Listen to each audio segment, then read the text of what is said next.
के देव है ना महादेव, तो आज मैं स्वयं को संहार करके आपको प्रस्तुत करती हूँ।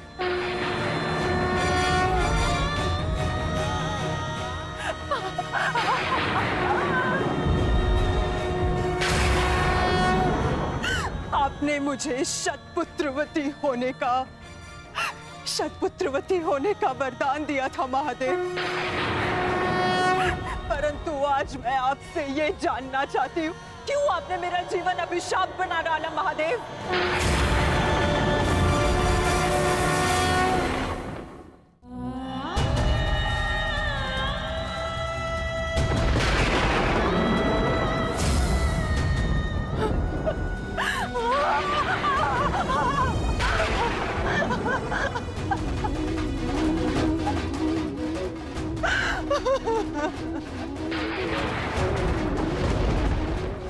प्रकट होइए महादेव,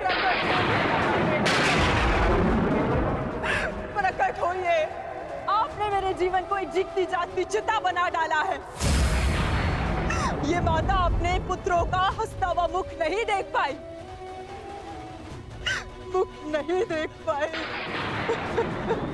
परंतु उनकी चिताओं की अग्नि को अनुभव किया है महादेव।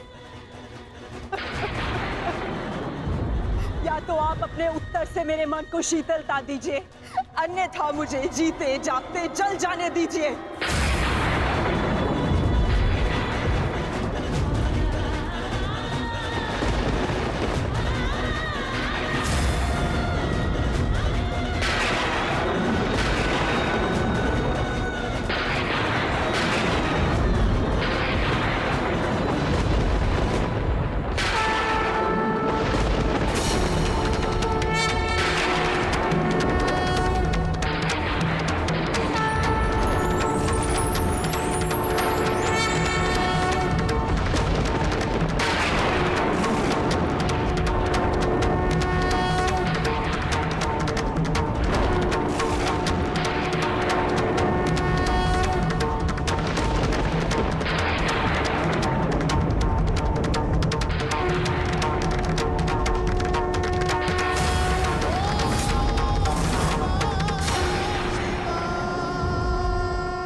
किस प्रश्न ने तुम्हें इतना विचलित कर दिया है गांधारी?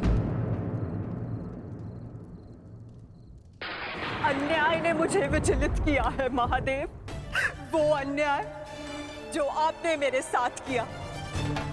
मेरे 100 पुत्रों के वरदान को 100 पुत्रों के नाश के अभिशाप में बदल दिया है उन पांडवों ने। बोलिए महादेव, बोलिए, ये कैसी नीति है आपकी? ये तो नियति है गांधारी। हर एक के जन्म के साथ उसकी मृत्यु निर्धारित होती है। उसे लेके मनुष्य विचलित हो सकता है, परंतु ना ही ये अन्याय है और ना ही प्रतिशोध का कारण। नहीं महादेव, मैं ना तो यहाँ प्रतिशोध के लिए आई हूँ और ना ही प्रतिकार के लिए। ये एक माता है जो आपके समक्ष खड़ी है, जिसके 99 पुत्रों का निर्दयता से वध कर दिया गया है। उसे केवल एक पुत्र की सुरक्षा चाहिए। मुझे दुर्योधन की मृत्यु नहीं देखनी है। आपका वरदान झूठा नहीं होना चाहिए महादेव। जिसे आपने 100 पुत्र होने का वरदान दिया, वो निसंतान नहीं मरनी चाहिए महादेव। जो हानि मेरी कोख को अब तक हुई है, उसे मैं सह लूंगी, किंतु मेरा अंतिम शेष पुत्र दुर्योधन, मैं आपसे उसकी सुरक्षा मांगती हूँ महादेव। मेरे पुत्र की रक्षा कीजिए महादेव। उसे भीम के प्रहार से बचा लीजिए। पांडवों को अस्त्र देने वाले महादेव, यदि आज मेरे पुत्र को ढाल नहीं देंगे, तो मैं स्वयं आज अपने प्राण उसके लिए समर्पित कर दूंगी।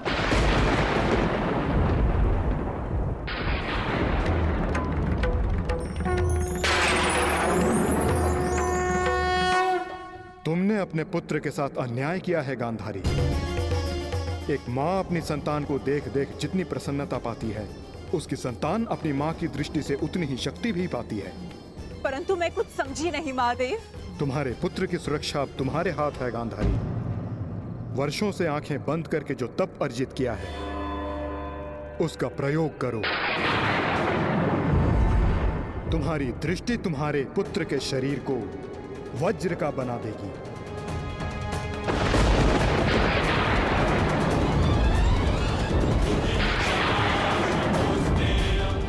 वो वज्र जिसे किसी का प्रहार नहीं तोड़ पाएगा।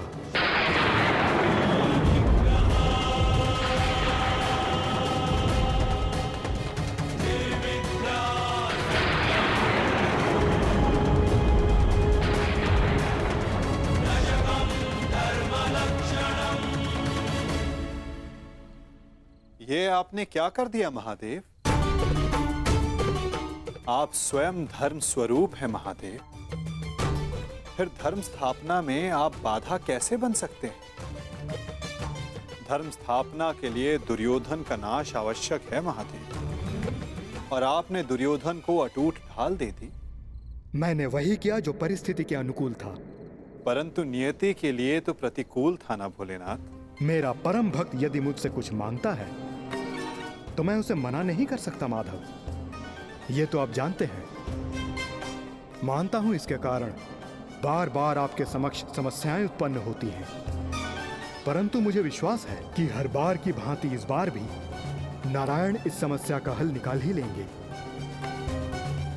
मैं अपनी व्यवस्था से बंधा था, परंतु आप अपना कार्य पूर्ण करने के लिए स्वतंत्र हैं।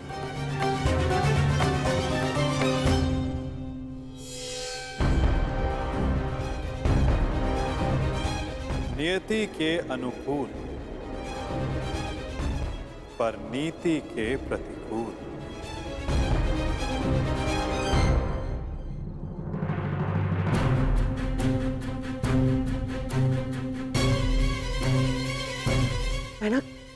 बहना क्या हुआ? महादेव ने दर्शन दिए?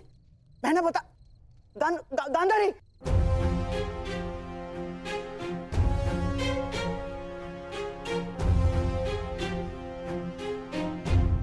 महारानी। दासी, युवराज दुर्योधन से कहिए मैंने उन्हें अपने समक्ष प्रस्तुत होने का आदेश दिया है, तुरंत।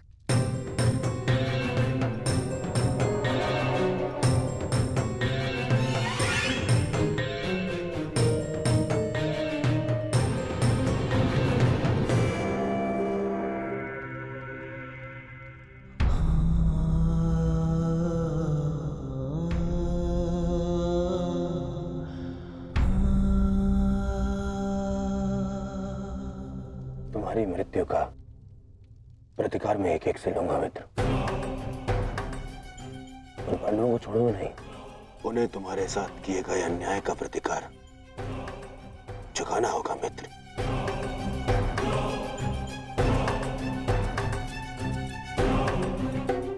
युवराज दुर्योधन, मैं मद्राज आज तक किसी के सामने नहीं झुका, परंतु आज मैं अपना सर झुकाकर अपनी भूल को स्वीकार करने आया हूं। मद्राज, चक्र निकालने में मेरी सहायता कीजिए। तुम भूल रहे हो अंगराज, तुम सूत पुत्र हो, तुम स्वयं अपने रथ का चक्र निकालो। मद्राज, मुझे मेरा विजय धनुष दीजिए। नहीं अंगराज, मैं तुम्हारी आज्ञा का पालन नहीं करूंगा।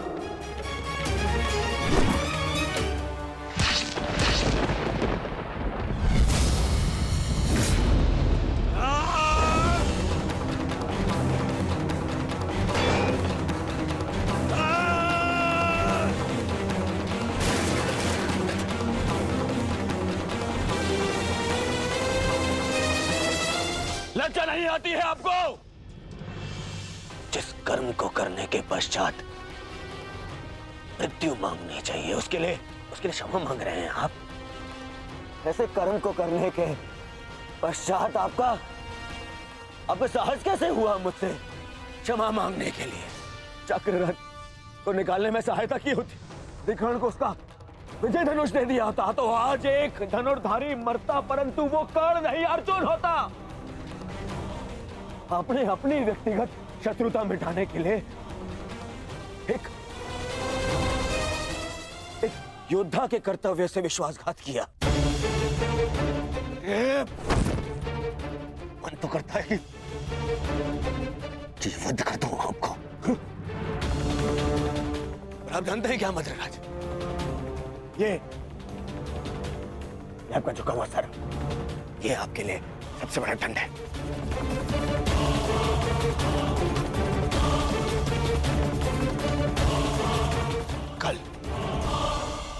कल प्रातः काल सूर्योदय से पूर्व आप युद्ध भूमि से अस्त हो जाएंगे। मैं आपका मुख नहीं देखना चाहता।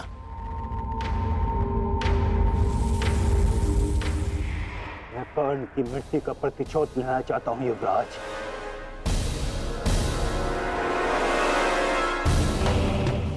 आप लेंगे प्रतिशोध, मैं लूंगा प्रतिशोध, और उसके लिए मुझे आपकी आवश्यकता नहीं है। प्रतिशोध लेंगे। किंतु मुझे पश्चाताप के अवसर की आवश्यकता है युवराज। मैं आपको निराश नहीं होने दूंगा। महारथी कर्ण का सारथी बनकर जो मैं नहीं कर सका वो मैं अब करूंगा, अपने कर्तव्य का पालन। युवराज की जय हो। महारानी ने आपको इसी समय अपने कक्ष में प्रस्तुत होने का आदेश दिया है।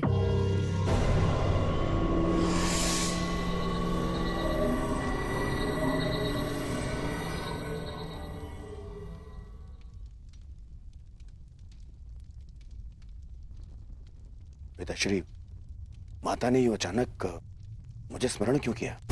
इस समय एक माता केवल अपने पुत्र से बात करना चाहती है पुत्र। इसके अतिरिक्त मुझे कुछ ज्ञात नहीं।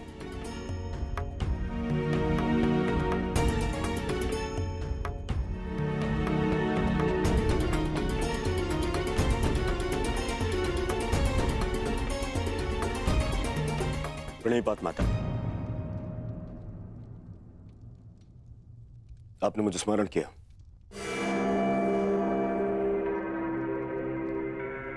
हाँ पुत्र, स्मरण किया, क्योंकि मैं तुम्हारा मरण नहीं देख सकती। संपूर्ण जीवन तुम्हें केवल एक ही पीड़ा थी ना, कि तुम्हारी माता ने तुम्हें एक बार भी नहीं देखा। स्मरण है दुर्योधन, युद्ध प्रारंभ होने से पूर्व तुमने कहा था, युद्ध से पूर्व एक बार, बस एक बार मुझे अपनी दृष्टि से देख लीजिए माता। आज मैं अपनी और तुम्हारी इच्छा पूर्ण करना चाहती हूँ दुर्योधन। आज मैं तुम्हें देखना चाहती हूँ पुत्र। सच माता, किंतु माता, अब जो मैं करने जा रही हूं उसके पश्चात तुम युद्ध जीतो या ना जीतो, परंतु मेरी ममता हार से बच जाएगी। मैं कुछ समझा नहीं माता। अब मैं तुम्हें जो कहने जा रही हूं पुत्र, उसे ध्यानपूर्वक सुनना और आज्ञा अनुसार ही पालन करना।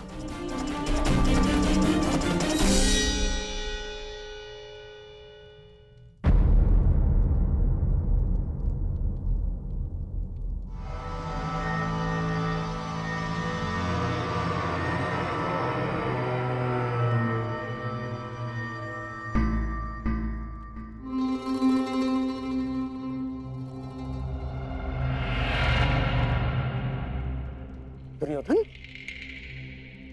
क्या हुआ? क्या कहा गांधारी ने?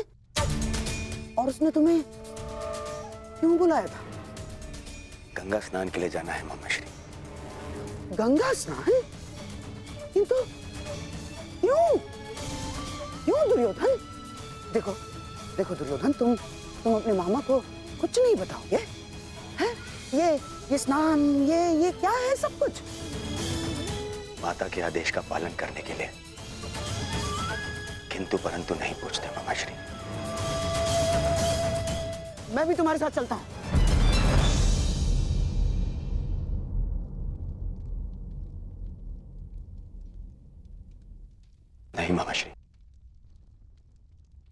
यात्रा मुझे अकेले करनी है।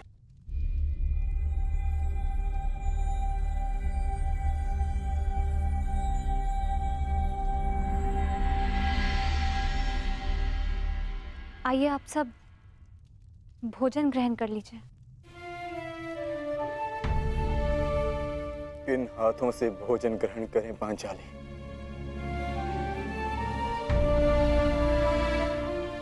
इन हाथों से जो अपने ज्येष्ठ के रक्त से रंगे हुए हैं।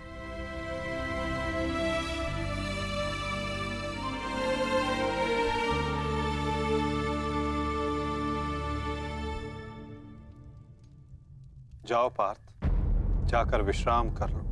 कल प्रातः पुनः युद्ध प्रारंभ होगा और उस युद्ध के लिए सज्ज रहना होगा तुम्हें। परिवर्तन के लिए ज्येष्ठ ने अपना जीवन त्याग दिया। कुछ परिवर्तनों को लाना नहीं होता पार्थ, उन्हें होने देना होता है।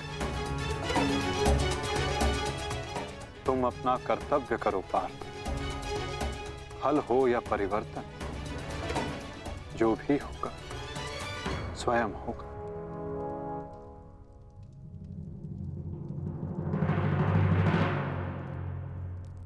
आप कहां जा रहे हैं माधव? कुछ परिवर्तन ऐसे होते हैं पार्थ जिनमें सहायता करना धर्म होता है और कुछ ऐसे जिनमें बाधा डालना आवश्यक। मैं समझा नहीं माधव। समझने की आवश्यकता भी नहीं है पार्थ।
मैं यहां से चलकर जाऊंगा। क्षमा करना युवराज, किंतु माताश्री का आदेश है। मुझे पूर्णतः निर्वस्त्र होकर उनके समीप जाना है। परंतु यहां से महल तक का मार्ग बहुत लंबा है प्रभु। आपको कुछ पहनना होगा। अगर प्रजा की दृष्टि में आए तो राजवंश उपहास का भाजन बनेगा।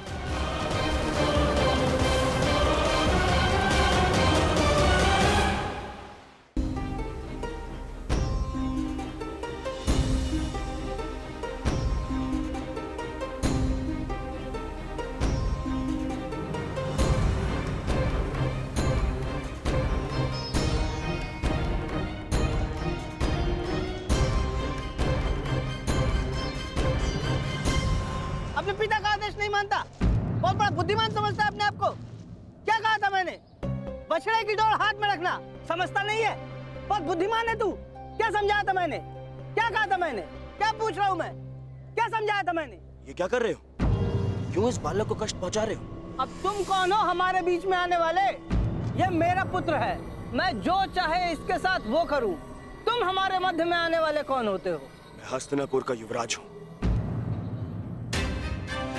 क्षमा करिए युवराज, मैंने आपको पहचाना नहीं, परंतु वास्तविकता ये है कि इसने अपने माता पिता के आदेश का पालन ही नहीं किया। मैंने इसे बताया था, बछड़े की डोर कभी हाथ से मत छोड़ना, सदैव डोर अपने हाथ में ही रखना, परंतु ये नहीं माना। इसने बछड़े की डोर को अपने हाथ से छोड़ दिया और बछड़ा खो गया। अब आप ही बताइए मैं क्या करूं? परंतु आप इस भांति अर्धनग्न अवस्था में। मेरी माता का आदेश है।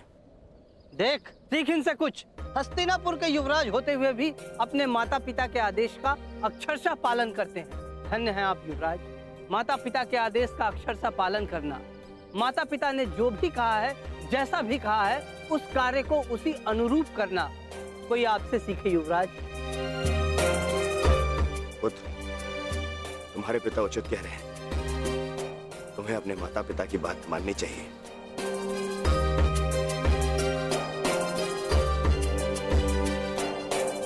माता पिता के आदेश का अक्षरशः पालन करना, माता पिता ने जो भी कहा है, जैसा भी कहा है, उस कार्य को उसी अनुरूप करना कोई आपसे सीखे युवराज। धन्य हैं आप युवराज।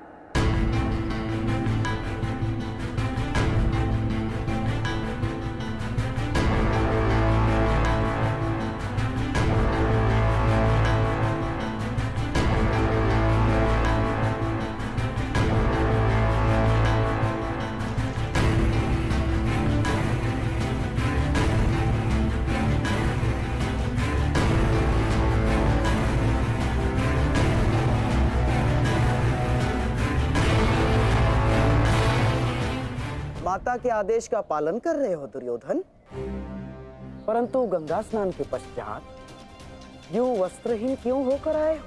माताश्री का आदेश है मामाश्री, निर्वस्त्र होकर आना है। बुद्धिहीन हो दुर्योधन। माता के लिए तो बालक ने गर्दन से नीचे भी वस्त्र ना पहना हो तो वो नग्न कहलाता है। और शास्त्रों में भी लिखा है कि युवा होने के पश्चात एक पुत्र ने अपने माता के समक्ष और एक भाई ने अपने बहन के समक्ष निर्वस्त्र नहीं जाना चाहिए। पुत्र पौत्र वाले हो गए हो ना दुर्योधन, न जाने तुम्हें बुद्धि कब आएगी। माता के समक्ष यूं अवघड़ बनकर जाओगे